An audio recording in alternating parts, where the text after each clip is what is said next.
अस्सलाम वालेकुम दोस्तों, मेरा नाम है मोहम्मद रियाज। आप देख रहे हैं हमारी हज 2024 की वीडियो सीरीज। पिछले वीडियो में हमने आपसे बात की थी कि जो हज सऊदी अरेबिया जो है कि अलग अलग देशों को किस हिसाब से कोटा प्रोवाइड करती है और कितना कितना कोटा प्रोवाइड करती है। तो आज हम लोग बात करने वाले हैं कि इंडिया में जो कोटा प्रोवाइड होता है, जो कोटा मिलता है हज का, उसको इंडियन स्टेट्स को हज कमेटी किस हिसाब से डिस्ट्रीब्यूट करती है। तो सबसे पहले हम आपको बता देते हैं कि पिछले वीडियो में जैसा हमने क्या बताया हुआ था कि टोटल इंडिया का जो इस साल का कोटा होने वाला वो 1,75,025 सीटों का होने वाला है। तो 1,75,025 सीटें जो होती है वो हज कमेटी, उसमें से 80% हज कमेटी के पास रहता है और 20% जो है कि प्राइवेट हज ग्रुप ऑर्गेनाइजर्स को दिया जाता है। तो फिर उसका अगर हम लोग कैलकुलेशन लगा लेते हैं तो जैसे कि प्राइवेट 20% 1,75,025 का जो है वो 35,005 सीट्स बनती हैं। तो उसके बाद जो है कि हज कमेटी हर साल जो है कि अपने हाजियों को मैनेज करने के लिए हज खादिमुल हुज्जाज भेजती है। ये खादिमुल हुज्जाज का जो रेशियो रहता है वो 300/1 रहता है, मतलब 300 हाजियों पे एक खादिमुल हुज्जाज भेजे जाते हैं। तो ये जो उनका सीट्स होती है वो भी इस जो कोटा रहता है उसी में से निकाला जाता है। तो मतलब जैसे कि अगर हम लोग 1,75,025 को डिवाइड करेंगे 300 से तो कुछ 583-84 सीट्स बनती हैं।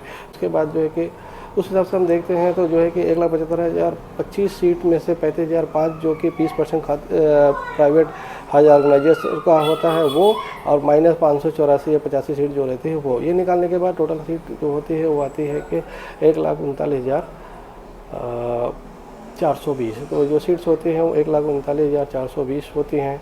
तो वो 1,39,420 जो सीट्स है वो हज कमेटी ऑफ इंडिया जो है कि इंडिया के जो टोटल स्टेट्स हैं और यूनियन टेरिटरीज हैं उनमें जो है कि उनके यहाँ उनकी आबादी के हिसाब, मुस्लिम आबादी के हिसाब से उनको डिस्ट्रीब्यूट करती है। जहाँ पे जितनी रिक्वायरमेंट रहती है, एप्लीकेशंस जहाँ से ज़्यादा आते हैं, जहाँ पे मुस्लिम की आबादी जितना है उस हिसाब से उनको डिस्ट्रीब्यूट करती है। तो वो कैलकुलेशन जो है कि वो परसेंटेज ऑफ आबादी के हिसाब से जो है कि पॉपुलेशन के हिसाब से वो कैलकुलेट किया जाता है, मुस्लिम आबादी के हिसाब से।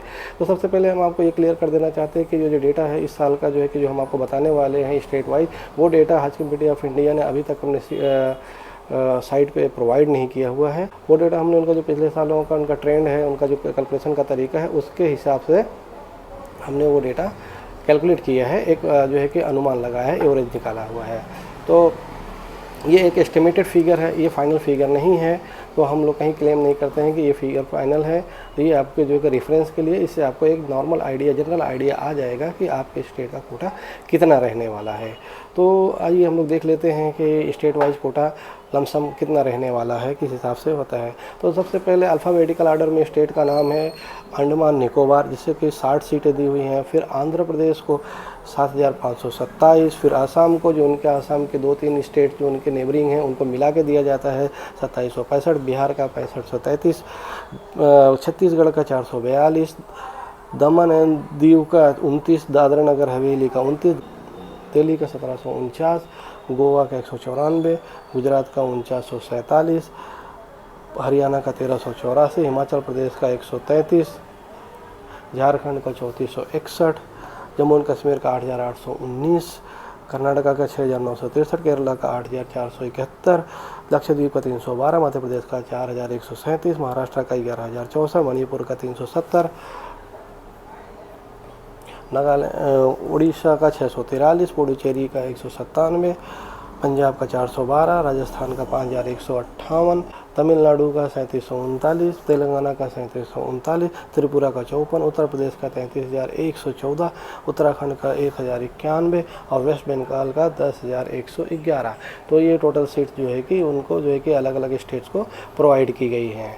ये जो है एस्टिमेटेड डाटा है, हो सकता है इसमें जो एक्चुअल डेटा हो उसमें जो है कि हो सकता है कोई और भी फैक्टर काम करता हो हज कमेटी का, जैसे डिमांड कितनी हुई, पिछले साल जो है कितने एप्लीकेशंस पास हुए, कितने कम आए या ज़्यादा है, उसके हिसाब से कम ज़्यादा वेटिंग लिस्ट किसकी कितनी पास करनी पड़ी थी, जो है कि जो दूसरे स्टेट में अगर कम एप्लीकेशन आए थे तो उसके हिसाब से भी कम ज़्यादा हो सकता है।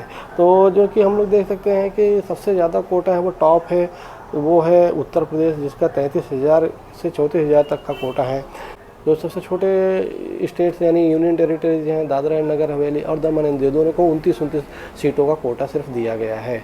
तो टॉप 10 में जो देखें हम लोग अगर, तो सबसे पहले यूपी आता है, 33,114 सीट्स आती हैं। फिर इसके बाद महाराष्ट्र आता है, 11,064 सीटें आती हैं। फिर इसके बाद आता है अपना वेस्ट बंगाल, जिसके बाद 10,000 सीटें आती हैं, 10,111 सीटें आती हैं। तो और इसके बाद जम्मू एंड कश्मीर है, 8,869 सीटें हैं, 8,819 सीटें हैं। फिर कर्नाटका का है और राजस्थान का है, मध्य प्रदेश का। इस हिसाब से जो है कि टोटल जो टॉप 10 हैं उनको मिला के ही 1,10,000 से 15,000 सीट्स इसी में कंप्लीट हो जाती हैं। फिर छोटे छोटे स्टेट को जो कोटे होते हैं वो दिए जाते हैं। तो ये जो कोटा होता है वो जो है कि अलग अलग स्टेट्स में उनकी मुस्लिम पॉपुलेशन के हिसाब से दिया जाता है और उनकी डिमांड के हिसाब से, एप्लीकेशन के हिसाब से वहाँ से आते हैं। तो ये थी आज की वीडियो। हज कमेटी का जो कोटा होता है वो स्टेट वाइज किस हिसाब से होता है उसके बारे में। उम्मीद करते वीडियो आपको इन्फॉर्मेटिव लगी होगी। वीडियो को लाइक करें, शेयर करें, सब्सक्राइब करें। हमें दीजिए इजाज़त। अस्सलाम वालेकुम।